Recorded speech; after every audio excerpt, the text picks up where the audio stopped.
Hello and welcome to the CX Files for August 7th, 2025. My name's Mark Hillary and I'm in Sao Paulo, Brazil. And I'm Peter Ryan, based in Montreal. Mark, good to catch up with you. Good to be back on what I believe is the season finale of the CX Files. Yep. We are going to take a few weeks off because most of Europe and North America will be having some kind of break during August. Certainly, Yeah. it's when all the kids are on their summer vacation. It's a very quiet time of the year. So we just decided to take a few weeks off. We will be back on September 4th, but we do have this final conversation before we go on a short break. Indeed, we do. And what I thought would be interesting is to catch up with Dave Darcy. Now, for those of us in the CX industry, Dave is somewhat of a legend. He's been around our space for quite some time, and he's founded an organization called Laughing Leadership, which is focused on developing the leadership skills, competencies, and helping organizations find a direction for what they're doing from a customer experience standpoint. Dave has always got some very provocative posts he's putting up onto LinkedIn, which is what I like. And I might add too, he authors them himself. This is not some of that AI generated nonsense that we're seeing so many different executives, so-called executives, putting up on LinkedIn of late. Dave is actually somebody who puts his money where the mouth is. He's got very direct opinions, which again, we appreciate on this podcast. So when I talked to Dave a little bit about what we could discuss over the course of an interview, he suggested what he called Groundhog Day issues. Now, I'm sure everybody knows Groundhog Day is a famous movie. It stars Bill Murray. I think Andy McDowell was in it as well. Full disclosure, I never saw it, but I'm going to after having conducted this interview. And what basically Dave wanted to do was to talk about a few points of discussion that have been lingering around the CX industry in some cases for quite some time, but we're not seeing any real movement on. They're topics or they're catchphrases that people want to be heard saying, but there's really not a lot of substance behind some of them. Or they're being overplayed, they're being overblown, and they're not necessarily as primordial, shall we say, in our industry as some would like us to believe. So we went through four of them, Mark, and I'm not going to get into the detail of each one of those because I'd like people to listen through. But suffice to say, Dave has got some real interesting opinions when it comes to advanced technology, to elements around CSR, corporate social responsibility, and what's hitting the road, what's not hitting the road. The issue of training and the issue about the investment in needed training for both frontline as well as mid-level individuals in this contact center, as well as different pricing models. So I think as people listen to this, and I would encourage them to listen objectively, Dave comes to the table with a lot of wisdom, a lot of learned experience, and his message, I think, is very pertinent as we go into to the final stretch of 2025. Yeah, it's great to get this discussion, especially on some of these issues that have just been around, pretty much for decades. Everybody keeps talking about how do we pay for CX? How do we measure CX? What are the metrics that actually measure whether it's getting better, or are we just measuring business processes? It's good to sort of focus in on this. But more importantly, I can't believe you've never watched Groundhog Day. I can't. After someone who posts a poll every Friday on LinkedIn focused on 80s pop culture, are you now going to say that you haven't watched Ghostbusters or I Back to the I cannot Future? say that. I cannot say that. Groundhog Day is a 90s movie though. Oh, is it? Yeah, Okay, 1993. I was in university when that came out, and okay. I would have I, said late 80s as a guess, though. yeah, I mean, look, I don't know. It's not a movie that's ever really attracted me. Although I'm hearing a lot of good reviews about it, and as an example, there's some movies that I think just for whatever reason I've not seen. I caught up with Fletch. I never saw Fletch before, and I watched it on the weekend. It was amazing. I love the movie, and I watched it. I'm like, why did I not ever see this? This is a brilliant piece of cinema. So I'm hoping that the same comes for Groundhog Day. Interesting fact that I know a lot of people will be aware of. Some people might not be, but Groundhog Day stars Bill Murray. Fletch starred Chevy Chase, both alumni of the original cast of Saturday Night Live. and two individuals who absolutely hate one another and apparently had a fist fight, more than one fist fight, behind the scenes on Saturday Night Live back in the 1970s. Apparently, Dan Aykroyd had to separate them one time and ended up getting a black eye for his good deed. Well, if you read the biography, I can't remember off the top of my head who wrote it, but it was the history of how the Blues Brothers came together. That movie certainly came about because of all those guys talking backstage on Saturday Night Live. Yeah, exactly. Oh no, the history of that show is just incredible. And when I think back to when it got started in the late 70s, it's run through the 80s, and I'd say up until the early to mid 90s, it definitely had a vibe. There was an energy about it. It contributed so much to popular culture, not just in terms of the content, but in terms of the talent that was on the show. It's like Second City with SCTV. You just don't know where entertainment would have been, where comedy would have been without some of those big personalities. I don't know how we got into this on the back of my interview with Dave Darcy, but it's always nice. And I guess, Because you titled the interview Groundhog Day. So we ended up exactly. spinning off at a tangent talking about Groundhog Day. But it's probably best if we go now to the conversation that we'll now close this out on CX Files for a few weeks at least. But we'll see you guys back in September. Exactly. Have a happy August, everybody. We'll see you in September and enjoy the interview with the one and only Dave Darcy.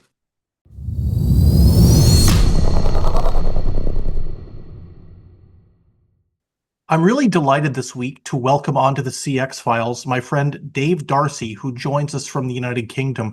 Now, Dave, I'm going to ask you to introduce yourself in a second, but I want to just highlight to our audience that this discussion today, this podcast that you and I are recording, came out of a chat that we had a few weeks ago. And you talked about something in regards to the movie Groundhog Day. We'll get into the Groundhog Day illusion in a few minutes. But before we do, why don't you just tell us who you are, a little bit about what you're up to? Yeah, sure. Thank you for inviting me along, Peter. So yeah, I'm Dave Darcy. I'm the founder and managing director of a consultancy business called Laughing Leadership. That's a relatively new project for me, but I've been in the customer experience and contact center world for about 30 plus years. I think many people know of me if they don't know me. I've worked in operations, in strategy, in business development, and pretty much every aspect of that world. And I started Laughing Leadership on the premise that employee engagement is really where our future lies. And if happy employees make happy customers, then what a truly engaged employees make. And that's where I've started to explore what's an engaged employee, how do we engage with employees, and how does that benefit our customers and our businesses. Okay, cool. Well, thanks, Dave. Thank you for that context. And as I mentioned at the start of our discussion today, Groundhog Day was an expression that you used, and I just love it. Full disclosure, I've never actually seen the movie, but I understand some of the references. I understand what it means in popular lingo and so forth. As cool as I'm not. I still understand when somebody talks about a Groundhog Day comparison. So you and I were chatting a little bit about some of the elements, some of the issues in customer experience management that get talked and talked and talked to death, but there doesn't seem to be any change, any evolution, or really any action on them. So what I thought we'd do today is really tease out and go into some depth around what I think we highlighted as four of these and get your take on why these are being over discussed, why they're being talked to death, and where you think each one of them should go. So let's start, if you don't mind, with a particular bugbear of mine, and that is the topic of outcome-based pricing models for outsourcers. Now, I know on the surface of it, this is something all the BPOs say, oh, we're going to implement outcome-based pricing models. We're going to do things differently.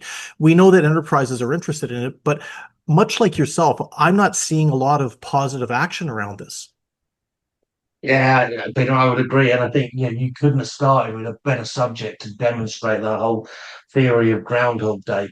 People have been talking about outcome-based models for as long as I can remember. I remember doing some work back in the early 2000s with what is now one of the largest BPO, global BPOs. And the CEO of their UK business at the time was the first person I'd ever heard talking about outcome-based models. And I think, yeah, nothing's changed. People are still talking about it, but I don't think there's any clarity about what people actually mean when they say outcome-based models. I think what we're certainly seeing is a move away from simply buying human resource, or as sometimes it's referred to, bums on seats, towards something else. But I don't know that there's a great understanding of what that something else is. And when I've looked into it, I've kind of thought about what were the models that have been used over those last 20 years or so. And yeah, there's been times when people have talked about gain share and risk and reward and profit share and so on and so forth.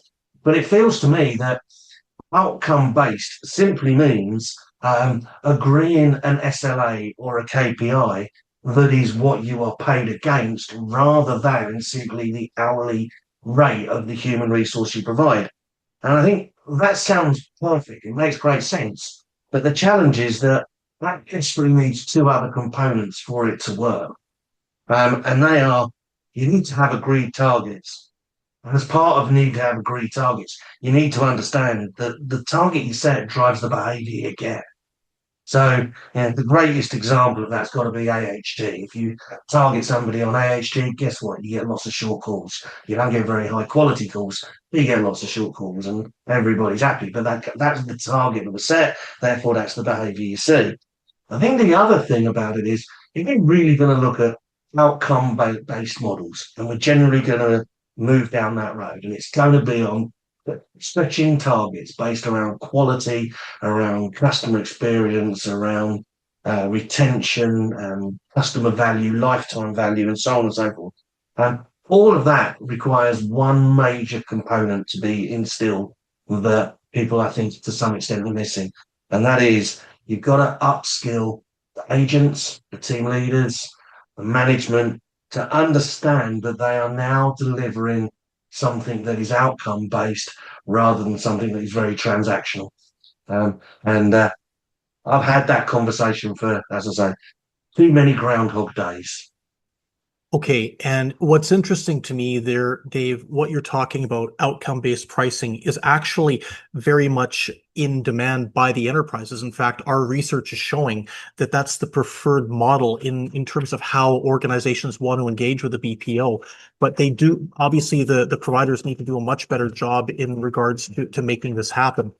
Now, listen, you touched on something in terms of the agents and the training of agents, and that takes us into Groundhog Day number 2. I thought we only had one Groundhog Day a year, but I think we're going to have a few of them this episode. And that's the lack of investment in training that happens within so many BPO organizations. But then those same outsourcers will turn around and talk about how an upskilled, highly trained labor force that they've got is a differentiator. So how do we square the circle here, Dave? It's a great question. And it certainly is one that we visit over and over again. I love the fact that I have spoken for a year or two now in various locations around the world that are big BPO bases.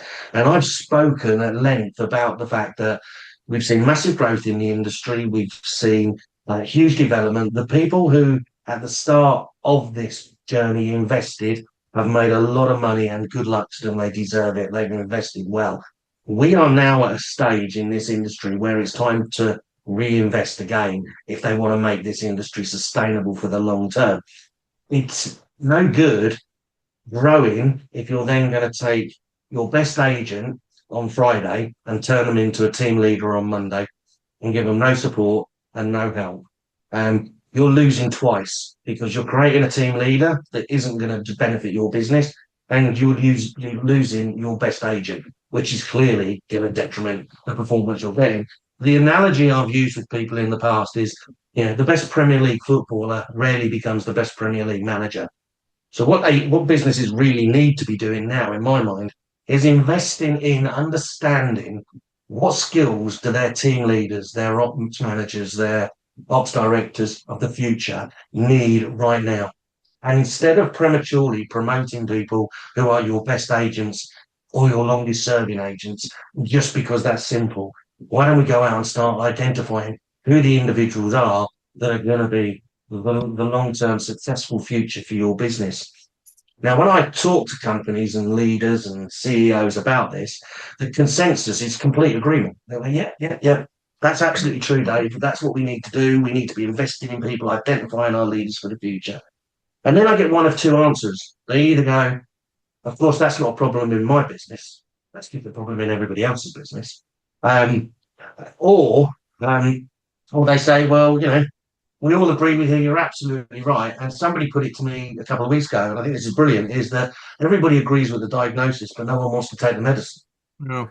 Yeah, And I exactly. think that's a really big issue. And not in my business approach, people have got to be realistic, front up and be honest about this. Nobody wants to admit that their baby might be ugly, but you have to admit that it might need some help along the way. Yeah. And the reality is, if you don't want to accept that your business might face the challenges that you acknowledge in all the other businesses, well, then I hope you're going to feel great when your competitors head off into the distance because they've listened and they've invested in the future and taken the time to bring on board people who are the future leaders because they're going to be needed.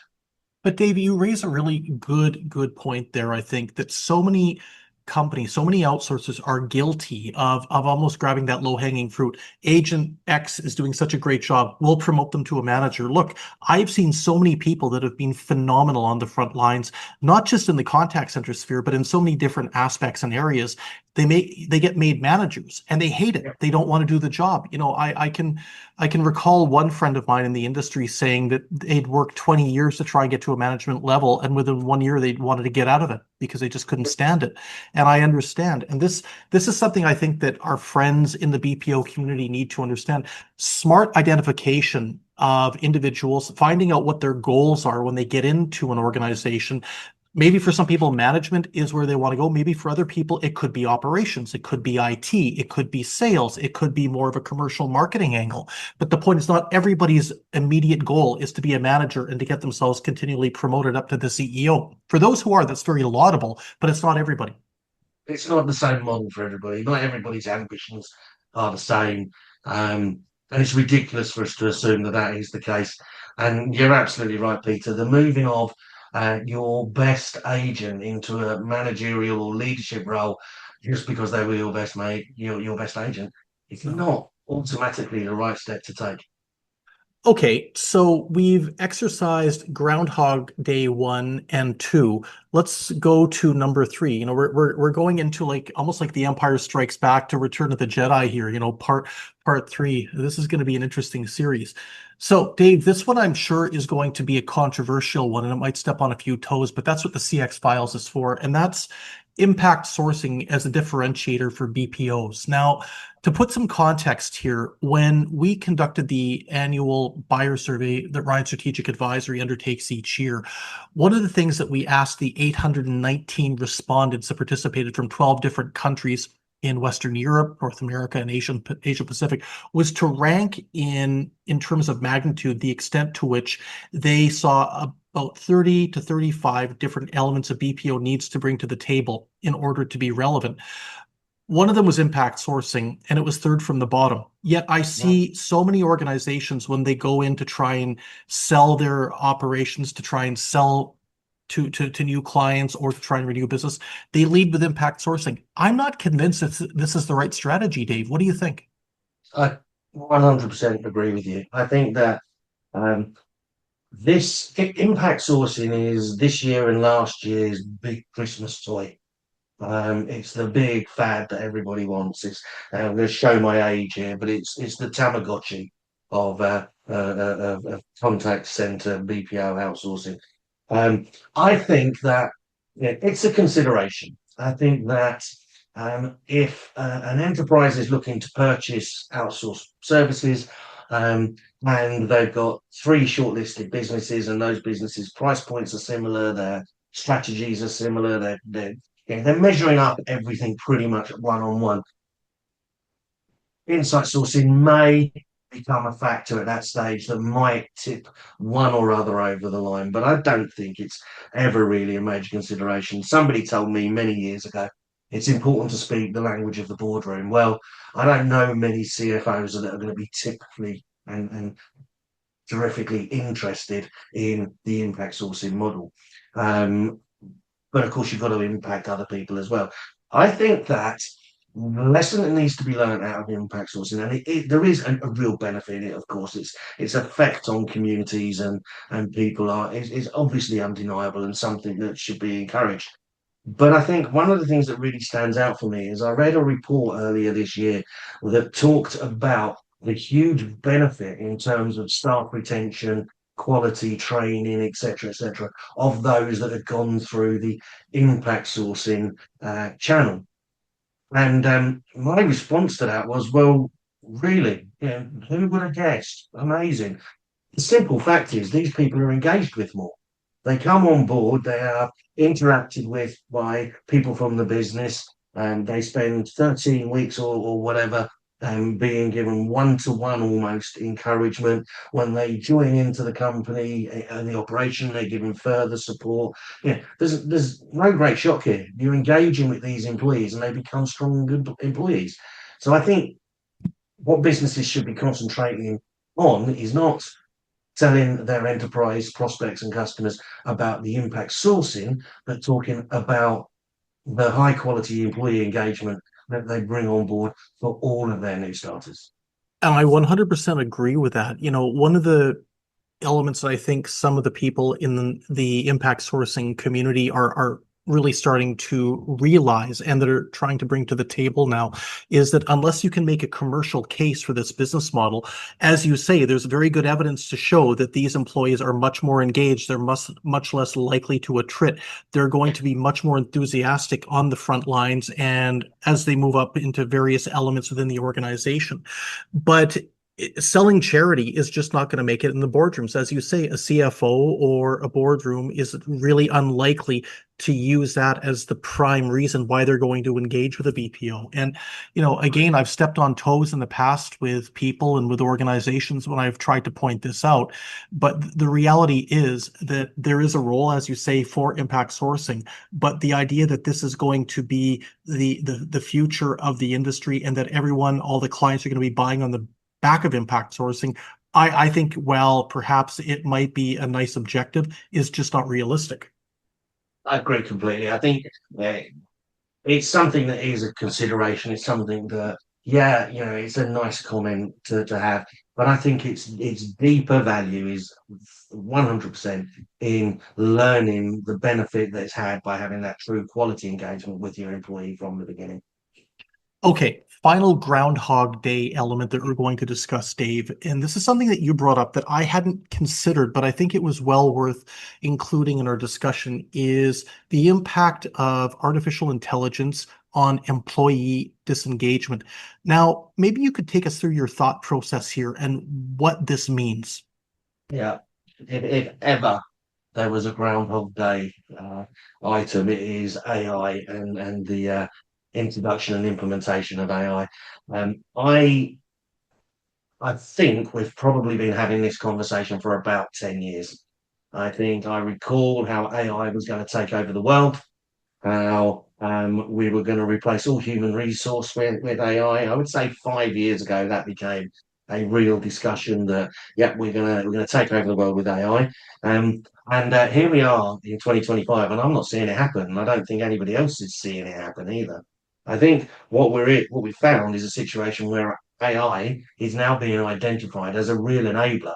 Now, I'm not trying to be a naysayer and put down AI. I think it's got massive potential, and I think we'll all, when we learn to use it properly, we will see massive benefit for ourselves, our businesses, our customers, but also for our employees, because it will make it easier for them to do their jobs, and it will therefore enable them to become more engaged in the business. But my point here is that during that 5 years where we've been waiting for AI to come and take over the world, we've disengaged with our employees. Now, AI is not the only cause of this. We did also have a global pandemic during that period of time, which meant that we sent everybody away to go and work remotely, which obviously broke a great deal of engagement, and we haven't done particularly well at bringing that back on board. But the reality of it is that AI isn't here in the form that we anticipated. It's not about to take over all human resource activity, and we haven't invested in our people for the last 5 years. So we're not 5 years behind the game. We're not where we were 5 years ago, I should say. We're 5 years further behind because we haven't done that investment. And as I say, I'm not anti-AI. You can't be. That's like, it's like denying that the Yeah. world is round. Yeah. It's here to stay. But we've become so reliant on it that we've stopped investing and stopped enabling our people. And that has to change, and it has to change now. But I remember we recorded a podcast a few weeks ago about debunking some of the myths around AI, and I had Jerry Briggs from Apex CX and Nicola Collister from Casterian on, and Nicola, I think, just nailed it when she said, "Stop labeling everything as AI." And I think this is the point. There's a lot of processes. There's a lot of solutions that might be more analytics based or workforce optimization, workforce management based, but everything is now being called AI. And look, Dave, I'm not going to try and sugarcoat this. I'll be blunt. There's a lot of outsourcers out there right now who I think are just embarrassing themselves by going out and trying to purport themselves to be AI providers and not customer experience providers, which is where they really butter their bread. But now they just seem to find that there's a bandwagon they all seem to need to jump on. They all want to be heard saying the two letters A and I.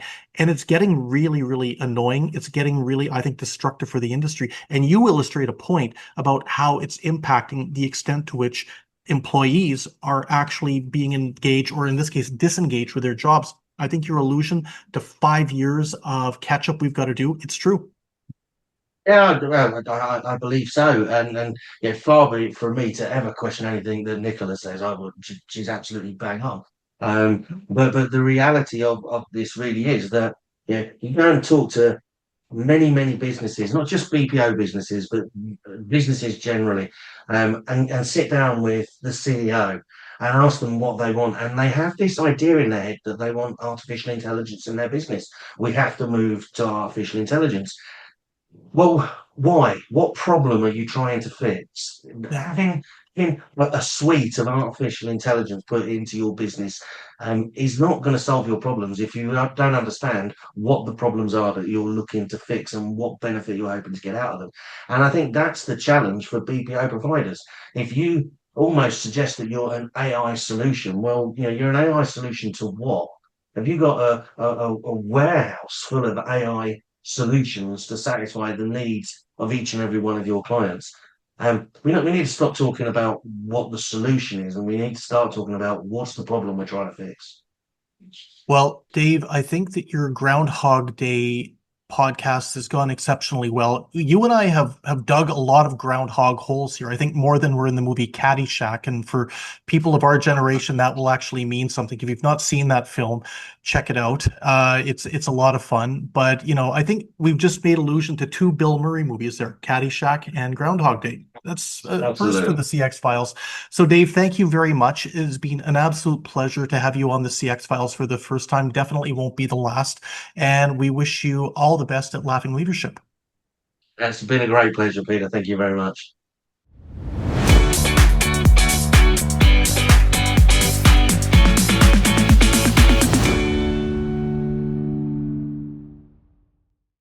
Thanks for listening to the CX Files podcast. We really appreciate your feedback and suggestions. You can reach myself, Mark Hillary, or Peter Ryan via LinkedIn. Please also leave a rating or review on your favourite podcast provider, as that helps more people to find us. As always, we'd like to thank Chris Haig at Traction Media for the CX Files graphics. See you next week.